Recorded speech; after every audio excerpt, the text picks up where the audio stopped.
अगर आप भी चाहते हैं बिट्टू मलंगिया इंटरटेनमेंट का ऑडियो वीडियो सबसे पहले आप तक पहुंचे, तो लाल बटन को दबाकर चैनल को सब्सक्राइब करें और बेल आइकन दबाना ना भूलें।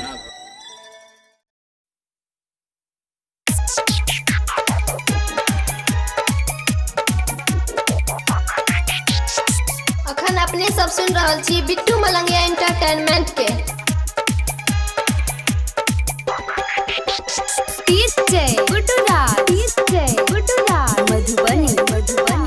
अखन अहाँ सब सुन रहल छी मदनेश्वर स्थान मदना से दुल्हन म्यूजिक की शानदार प्रस्तुति। सटलस देह में कनी गैर पड़ देला कनी एटा बातला झगड़ा तू केला। सटलस देह में कनी गैर पड़ देला कनी एटा बातला झगड़ा तू केला।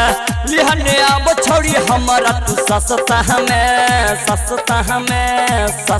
में तोरा बाप से गई भेंट हम करे बहु चले न छोड़ी रास्ता में। तोरा बाप से गई भेंट हम करे बहु चले न छोड़ी रास्ता में। सटलस देह में कनी गैर पड़ देला कनी एटा बातला झगड़ा तू केला। सटलस देह में कनी गैर पड़ देला कनी एटा बातला झगड़ा तू केला। लिहने अब छोड़ी हमारा तू सस्ता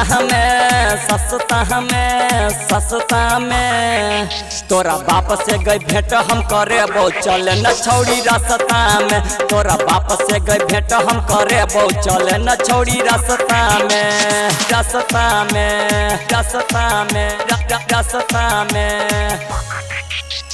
DJ Bittu Malangiya Madhubani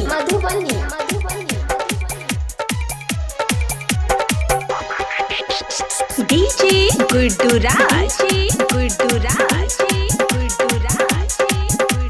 Madhubani presented by Dulhan music. हे कोई सुन चल हमर सगरो रंगदारी पड़ जबौ छोड़ी तोरा पे भारी। महंगा पड़तो गे महंगा पड़तो एक थप्पड़ में कन बैग छोड़ी बंद के अपन के बारी। कन बैग छोड़ी कह के आहिर माई चल हमर सगरो रंगदारी पड़ जबौ छोड़ी तोरा पे भारी। एक थप्पड़ में कन बैग छोड़ी बंद के अपन कवारी।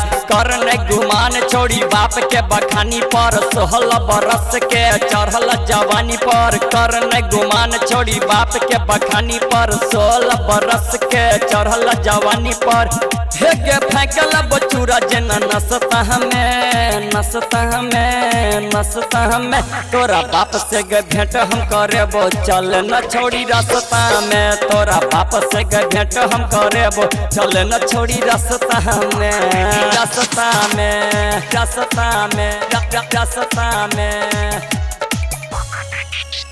डीजे बिट्टू मलंगिया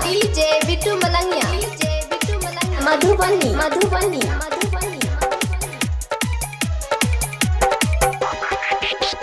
डीजे गुड्डू राज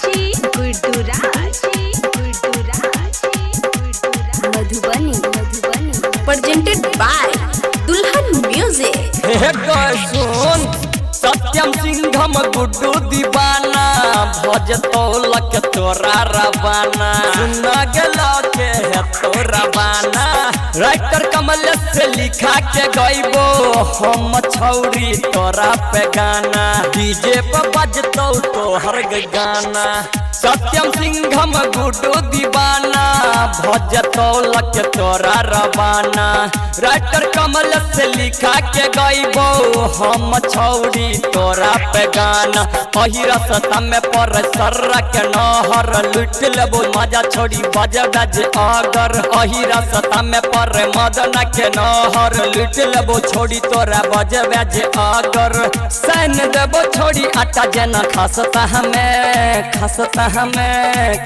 हमें तोरा बाप से गे भेंट हम करे बहु चले न छोड़ी रास्ता में। तोरा बाप से गे भेंट हम करे बहु चले न छोड़ी रास्ता में। रीम कर देबे बुझली न। Presented by Bittu Malangiya entertainment.